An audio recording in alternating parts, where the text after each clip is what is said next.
I grew up surrounded by people who looked like me. After living in the United States for 11 years, I feel like had I grown up here with my hair texture and my skin color, I might not have survived adolescence with my self-esteem intact. When all you see is negative representation of yourself, you start to believe that's your worth.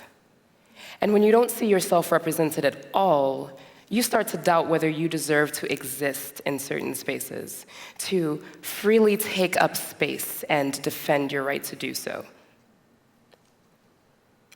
It's not news that our media glorifies whiteness as a beauty standard. Earlier this month, Cosmo published an article citing these 10 as the most beautiful women in the world, according to science. This isn't even one of the more insulting examples. It's just one of the most recent. And as someone who directs photo shoots and creates photo stories for the fashion magazine that I publish, I can assure you, these incidents aren't accidents. From concept to print, every editorial decision is deliberate. We're used to seeing people of color presented in very narrow ways in general media. For instance, in fashion, you might see a black model cast in an urban or generic African tribe shoot, or you might see a single model of color in an ensemble of otherwise white models. Casting directors have said, and this is a direct quote, "Black girls don't sell luxury. They don't have the look." Agency scouts will reject models of color if they already have a couple on their boards. Cosmetics brands will hire pale models and then darken their skin to the point of blackface, instead of just hiring models who were born with the aesthetic that these brands are clearly going for. That Cosmo article was pulled after public outcry, but the cycle is the same. And when we're presented with media that directly challenges what we're used to seeing, it can be a bit jarring. Every time I take Belladonna into a new store, I am prepared with my arguments. I'm ready to defend it, to neutralize the implication of having so many brown girls on my cover. By now, I've gotten used to the look on people's faces that tells me they're unsettled by what they see. Although sometimes they will just let me know outright. Take, for instance, the librarian who flips through the second issue and asks, "What is this, some kind of black girl book?" What I want to say is, it's actually the city's first fashion magazine, and on a larger scale, it's the first black woman-owned print fashion publication to hit US markets in years.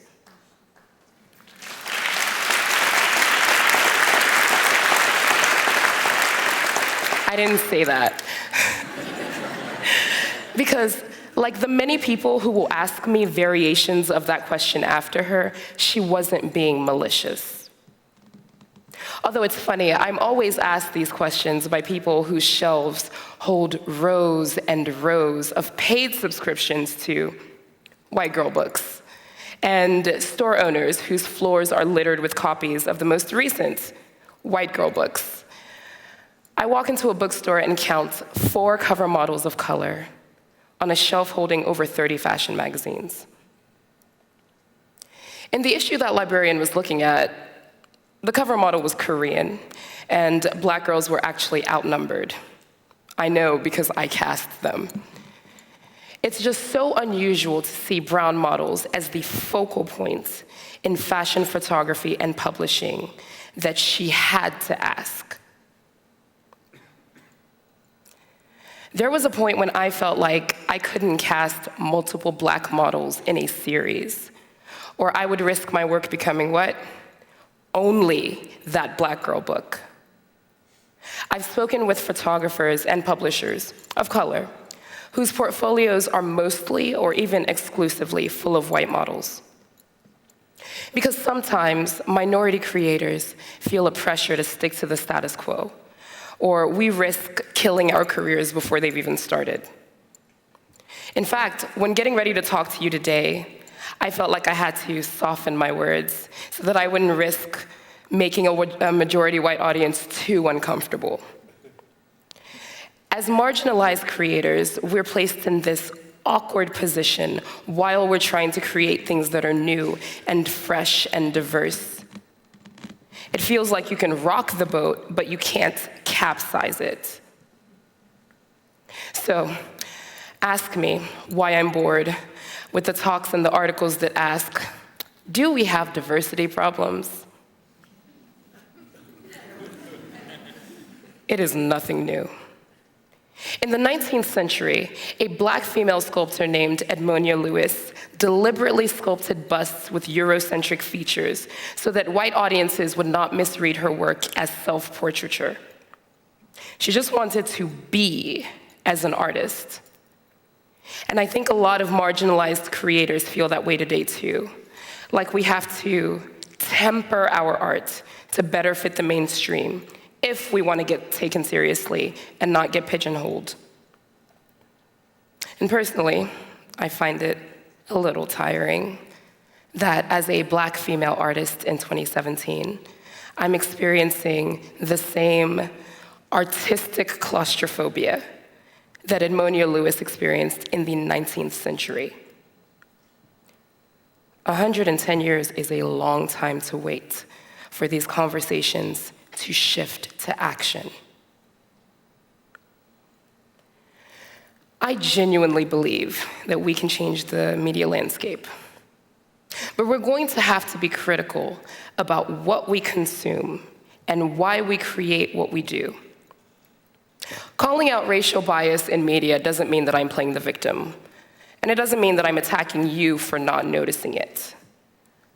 Aggressive defensiveness when it comes to race has to stop. And we also need to recognize our implicit biases in other areas too. For instance, I had to acknowledge that I don't publish enough physical diversity. Now, part of that is because fashionable plus-sized clothing isn't always as easily accessible, but that's a different talk.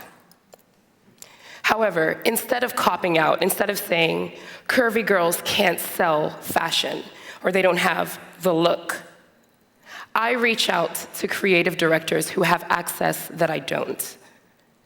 Because that is my responsibility as an artist, to do better.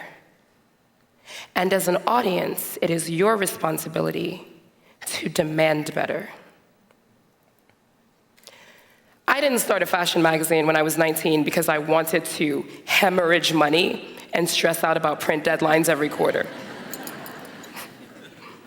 I started it because I needed to create more of the types of images that I wish I had seen when I was growing up. Images that reject the idea that women of color only exist as tokens or the background characters in someone else's story. I create and publish art that rejects the idea that women who look like me can't sell you beauty, or that models of color can't sell you luxury or glamour.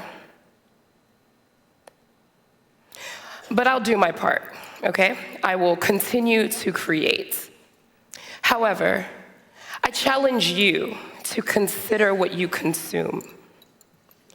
Your favorite publications, brands, and companies, they will listen, but it is your job to make them.